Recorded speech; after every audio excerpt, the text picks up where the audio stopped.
Broadcasting from the business capital of the world, this is the Podcast Business News Network. Hey, have you ever driven past a house or a building and think to yourself, wow, that really looks good. How did that come to be?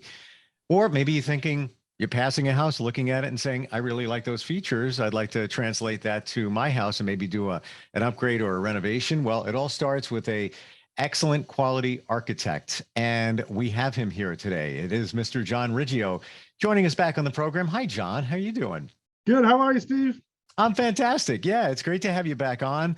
You know, in the past, we've talked about some of your accomplishments and what you've done for businesses and homeowners and upgrading their homes. Learned a lot about the code that goes behind a lot of architecture. But I want to go back to the beginning, how you got to where you are. I mean, you're a very accomplished architect in the New York area, New York City metro area. How did this all begin? And I heard one word, tennis. And I don't know how to connect the two dots there, but yeah, tell us that beginning story for you. Yes.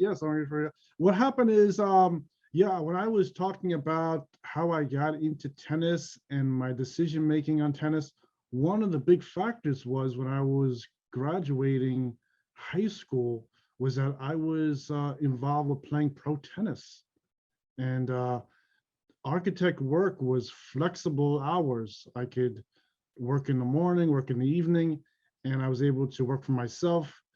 And but one big important thing at that time was playing pro tennis, and I was already playing pro tennis. I was already made a pro prospect and was part of a signed contract since I was really 9 years old. Wow! But I had to keep it very quiet. So what happened was, as things developed, as I got older, I really did come through with playing pro tennis. The tennis scout that originally thought I could really play pro tennis, he was really happy about it, and he was someone there in Hicksville, Long Island, and he was really happy about it. I think the one reason why the whole thing started too was when I was young, I was really strong. You know, they gave me a tennis racket, and I really wanted this one particular tennis racket, and I received it as a gift. And what happened was I was playing the tennis racket so good, I was able to bend the whole racket. You know, I was really strong hitting the ball. And this kind of trend continued on as I went from like 9 years old and got older. I was very strong to hit the ball. I could bend the whole frame of the racket and everything, and that was like an indication. They could tell that I could play pro tennis right from the beginning. Wow! So, yes, It's pretty. That's an amazing story that you took it to the level of pro. And so I have lots of questions here, John. Do you still play?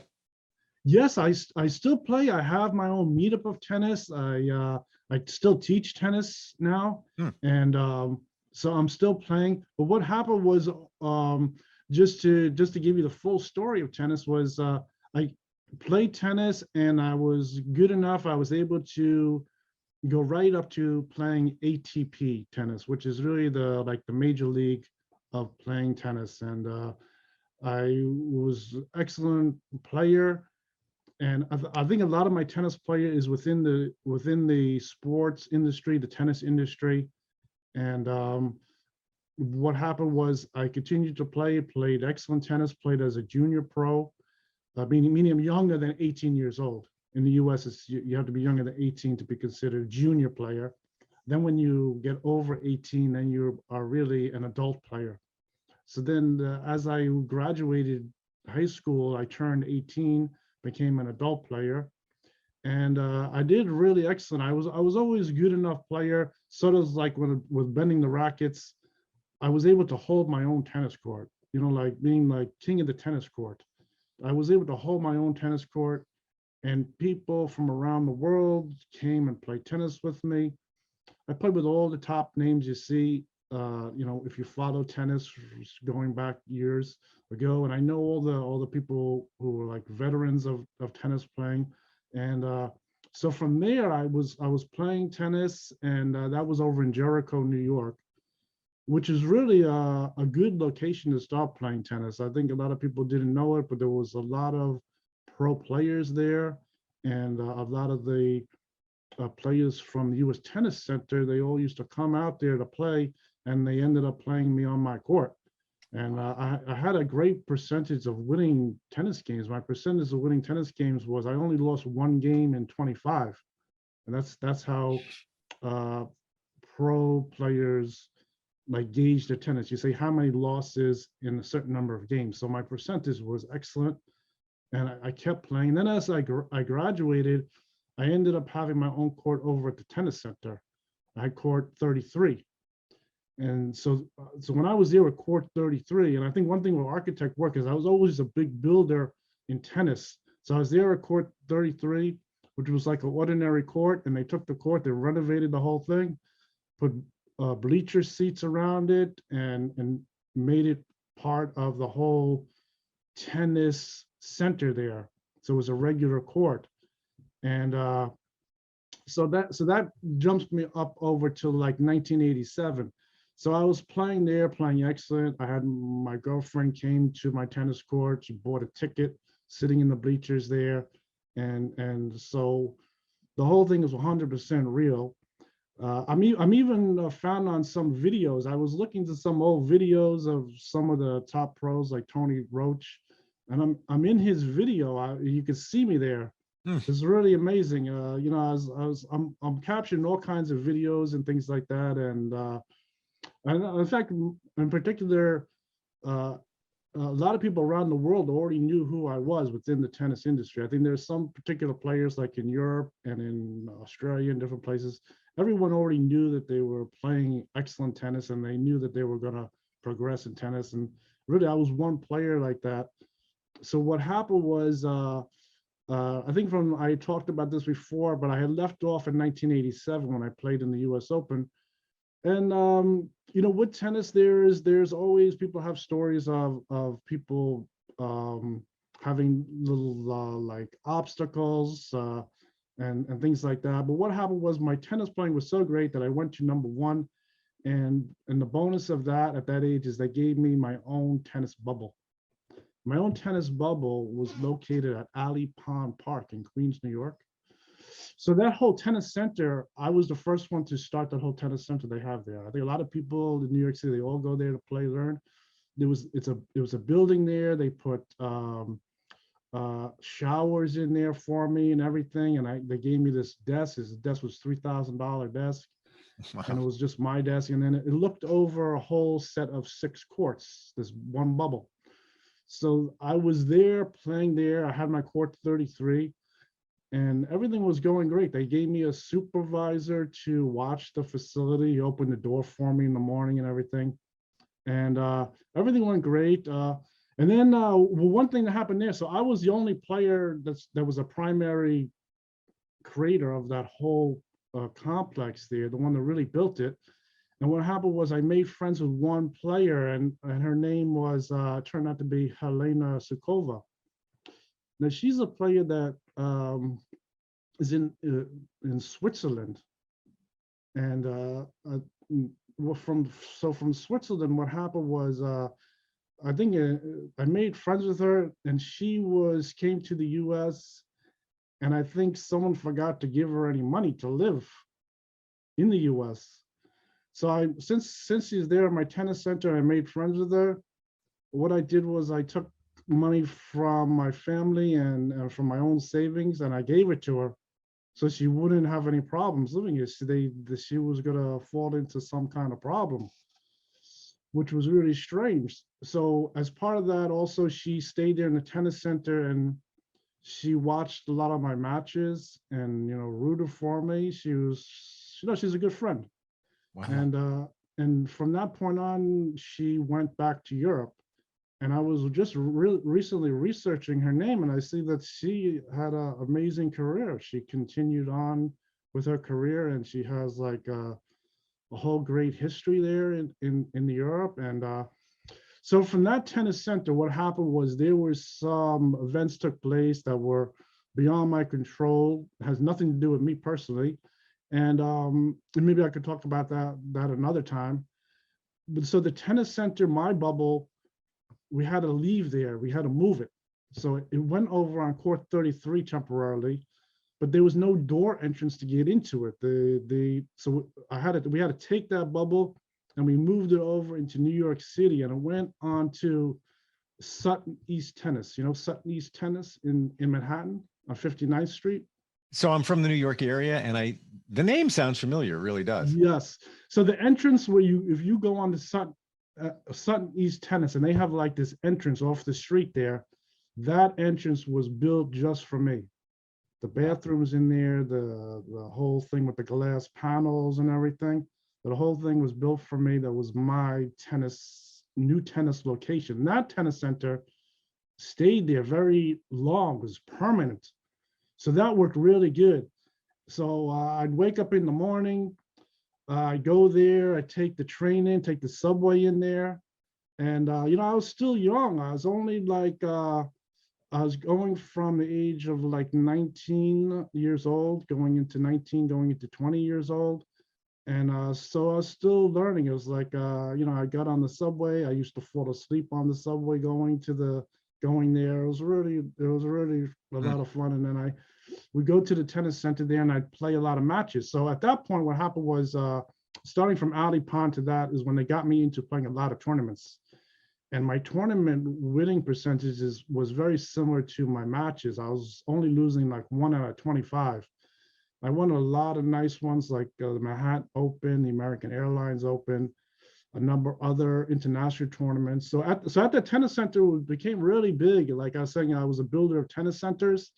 I played like everyone, like in the British team, Australian team, Portuguese team, the Spanish team, the French team. They all came to my tennis center, and we all played there. And what happened was, I started to get also a fan club. So I had a great fan club, and they used to come to watch me play. And then the fan club expanded to where they needed general admission.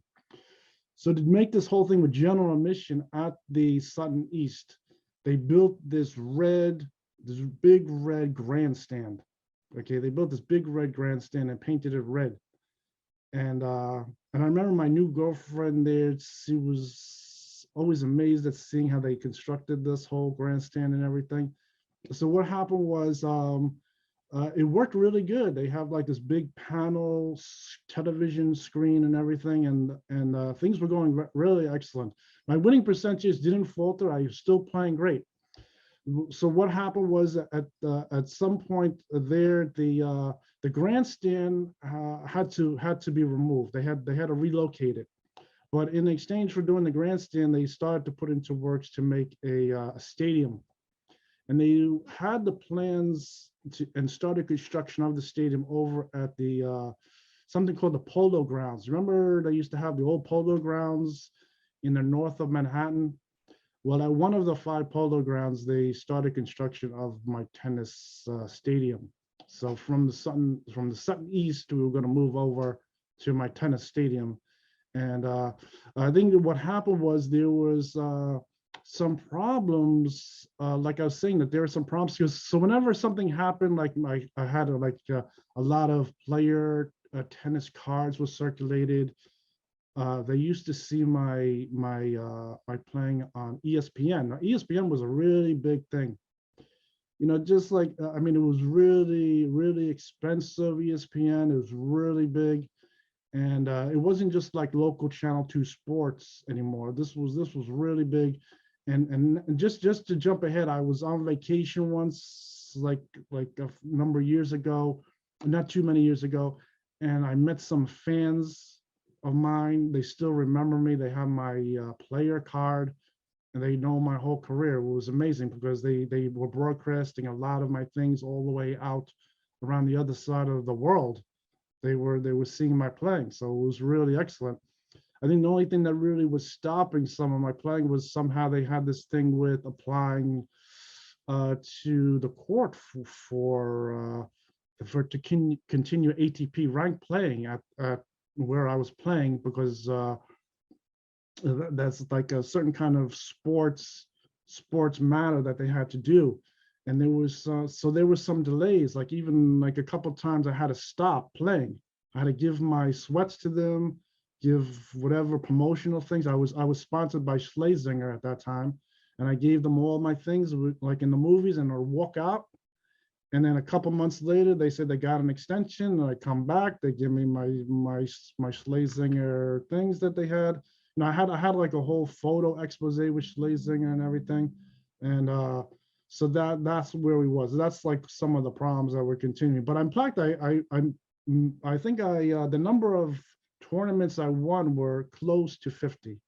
I think if I wanted to continue playing, of course, I think I could have went all the way, past 100 wins, but there was those strange stoppages, and since I'm just an ordinary player, I'm totally out of my control to really do anything. It was really big sport business. I mean, there's a lot of money involved. In fact, I was really a big money winner in sports, and that's really how a lot of these tennis centers were constructed. I was really generating money by being an honest player. I wasn't making any deals. Honest tennis player, played all the best players. I think at the tennis center, I think one big name was like John Lloyd from Britain. He came over, played a nice match against him in the London Queens International, and it was very nice. And I know one match. And I think what happened was another thing about the Sutton East was, now the Sutton East, I had my 6 courts there, I had my entrance. But what happens was, since I'm a guy player, usually guys and girls are separate. So Miss Helena Sokova wasn't there. She's in Europe. So they needed a new female player. You know who they selected? They selected a player, Miss Courtney Pulitzer. The Pulitzer Prize. Yeah. Her father is the Pulitzer Prize owner. Wow. And she's a very nice lady, very friendly with her. And what she did is they had her playing through the doors on the other side into more like the public. There's like a public area inside the Sutton. They have like a public area. It's a pretty big complex. It takes up a whole block. And then she was playing on the other side, but she was part of this where she was the female player. And she was always really supportive of me. She really, we played some tennis, tennis together. And she was really excellent.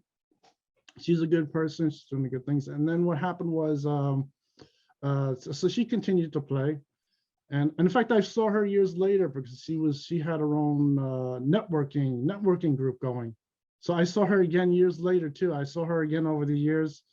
Since my playing had stopped in such a strange way, I sort of forgot about it. And I think I was socializing years later with the same kind of people that she was there. She was organizing one of the networking events, and it was really amazing. I'm remembering it back now.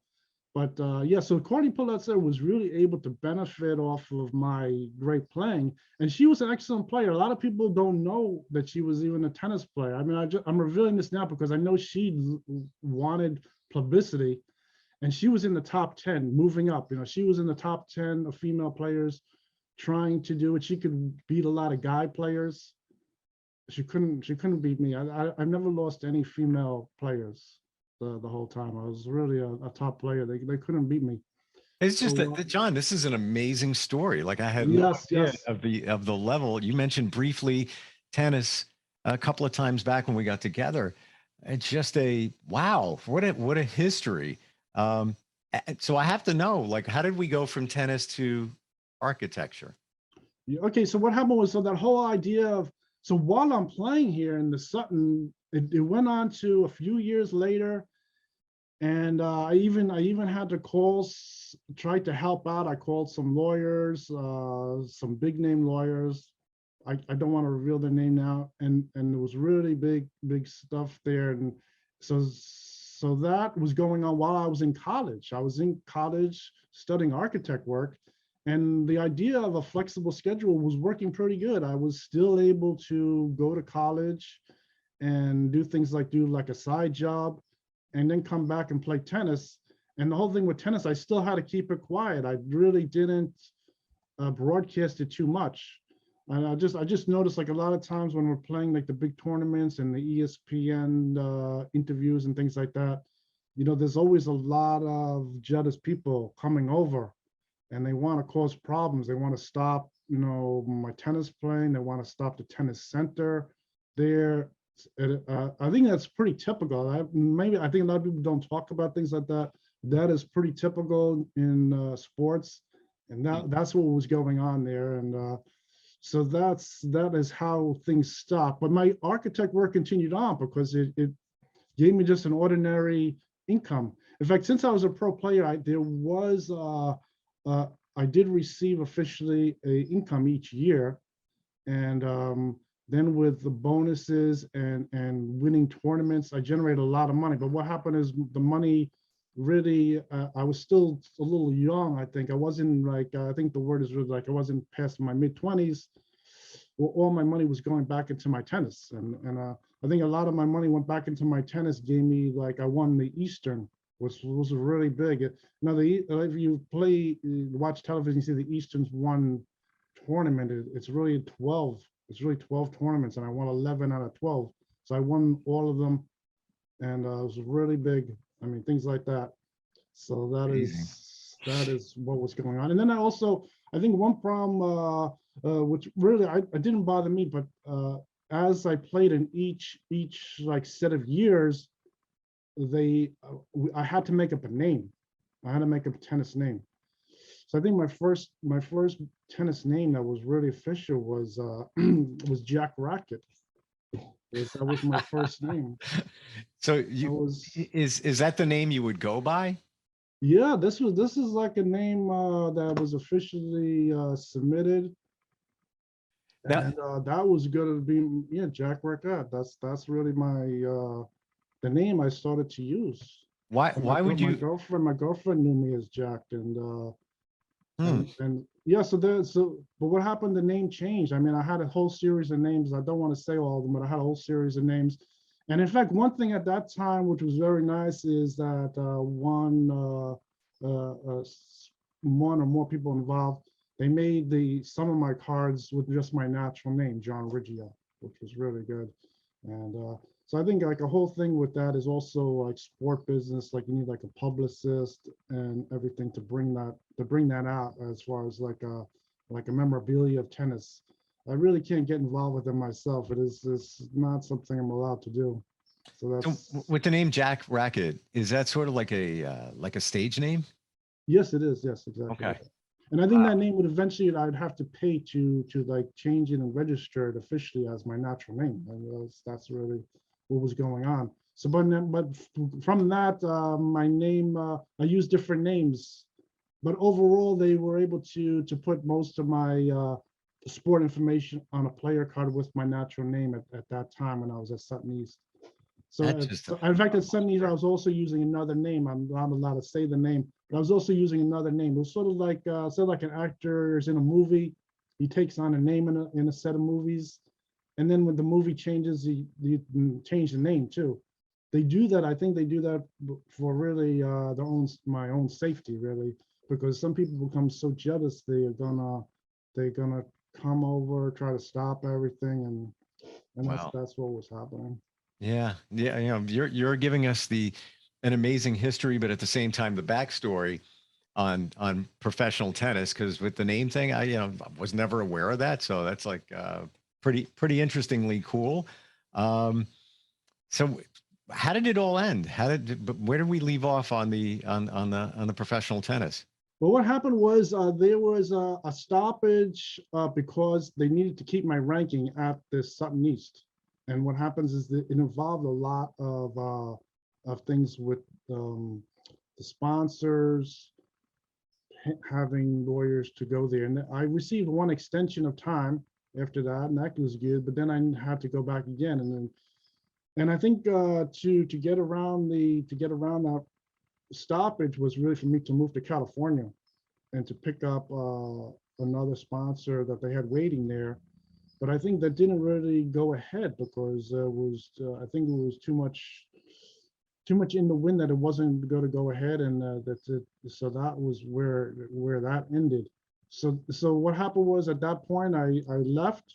I wasn't allowed to play any pro tennis. It's completely unallowed. I can get in big trouble for it. At that time, if I was going to continue play pro tennis without this the continuation of the rank approval, they give me a fine of like $300,000. It was really big. So is that So my where, playing stopped, and then I ended up coming back to tennis, just playing on my own, and I teach tennis now. So when there are people they learn tennis from me now, they're learning, because I learn from the best people, and it's people like Tony Roach and things like that, and it's really amazing. I can give people the best education in tennis. what a In fact, hit. I was so good a tennis player, like at Alley Pond and at Sutton, they used to send other up and coming pros, and I used to teach them. I used to teach them, and a lot of times they'd go off and they'd win a pro tournament. They come back and tell me, which is really like a big achievement for someone teaching tennis. So I was doing really good. They had me as I was one of the tennis pro teachers, which is really big. So when you were playing tennis, John, and we have a couple of minutes left, I'm just kind of I curious. think they'd equate that to like if you're like a Harvard professor. They come to me and I was an Wow. expert at the game, at the top of my tennis game, and they would teach me. I would teach them how to play. Did you have thoughts of architecture and going potentially in that direction in the back of your mind while you were playing tennis? Was that always let's say, a passion of yours at the same time, or tennis ended and that's where you picked up the architecture? No, what happened was since they would give when I was younger, they had ideas of me playing pro sports and also having a career. Maybe one career potential was to do architect work, maybe other types of careers too. But that was one career that I could achieve at. And I think I explained the whole thing also where I lived. There was a lot of backing for things like going into architect work. So that was a lot easier for me to get into something like that. And it wasn't too bad. The flexible schedule, I still utilize this flexible schedule to play tennis and teach tennis. And it still works pretty good. It isn't that bad. I don't complain about the architect work. I think it wasn't too bad. It's a pretty good decision. Hmm. And I had the when it comes to architect work, I had the ability to get really excellent grades and had the ability to work in the field. So it wasn't that bad. And the tennis, like one thing about the tennis was tennis. I didn't really advertise it personally to everyone around me. I had to keep it quiet. And then so the tennis has sort of ended. And I think it was so when my tennis ended, a lot of people didn't know that I was even playing tennis. I didn't tell them before my tennis ended, and I continued doing architect work, and that's really how it worked. It was really interesting. Wow. Is there any, what the skills that you had as a tennis player and still um, do they translate at all into architecture in terms of your eye and accuracy and things like that? I think so. Yeah, the yes, yeah, I think so. Because you're very detail oriented if you're working as an architect. And I would have to imagine if you're a professional player, you're looking at that court a totally different way than, let's say, somebody like me that really doesn't play a lot of tennis. You're looking at it as, more of a, I need to set that ball right there. I know how many feet I've got there. I know where we're going with that there. Yeah, I would think the same thing as an architect, where you're very detailed and things have to be done in a precision way. Yes, in fact, one thing I always think about with tennis, with pro tennis playing and really being competitive on the court, I used to really meditate before each match to really think about how I'm going to play on the court, my whole strategy of playing. Hmm. And I think that ability to really achieve a tennis, I applied toward architect work. And I think that helped me really go through college, achieve with excellent grades, and I think I still use that kind of ability of trying to concentrate on my work at really coming through achieving, and that helps me in my profession. I think my architect profession is really benefiting from my tennis training, my tennis success, and I think I've been able to use it in the profession, and it's working pretty good. Wow. John, what an amazing story. It's like, next time I talk to somebody who plays tennis, I'm like, I know John Riggio. It's like super cool. And, again, you had mentioned tennis once before when we got together, but not into the detail of that.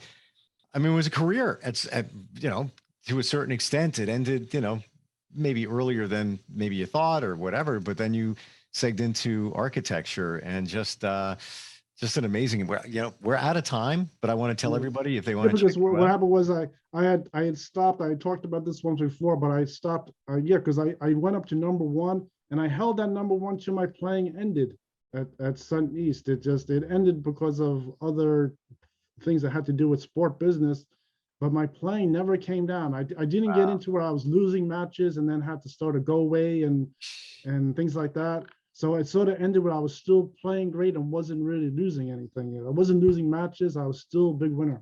Well, you know what? It's if you're going to end something, it's better to end it at the top.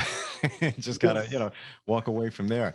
His website is John Riggio, JohnRiggio.com. If you want to learn more about him, architecture. And John, thanks for sharing that story. And I do remember you said 1987 the last time we talked about it.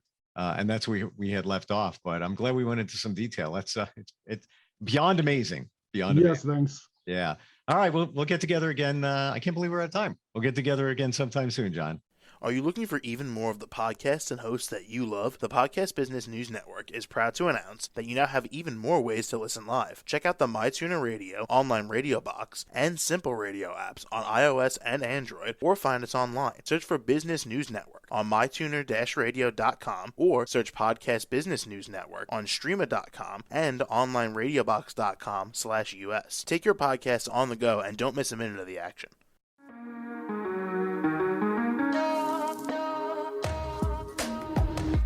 Broadcasting from the business capital of the world, this is the Podcast Business News Network. For nearly 2,000 severely injured veterans, everyday life has become filled with barriers. Day-to-day simple tasks can become pretty daunting. I have to carry my chair up 2 flights of steps or have somebody do it for me. What scares me the most is just the falling. When I'm struggling with my house, I think, to have that one great barrier just knocked down, it's crucial. Home for Our Troops is a wonderful nonprofit that builds a mortgage-free, fully adaptive, handicap-accessible house. And there's no catch. It'll be our very first home that we've ever owned. This is a game changer. This is where your life begins again. We need you to join us in completing this important mission. Please visit hfotusa.org and help build homes and rebuild lives. Because of you, everything's going to be okay.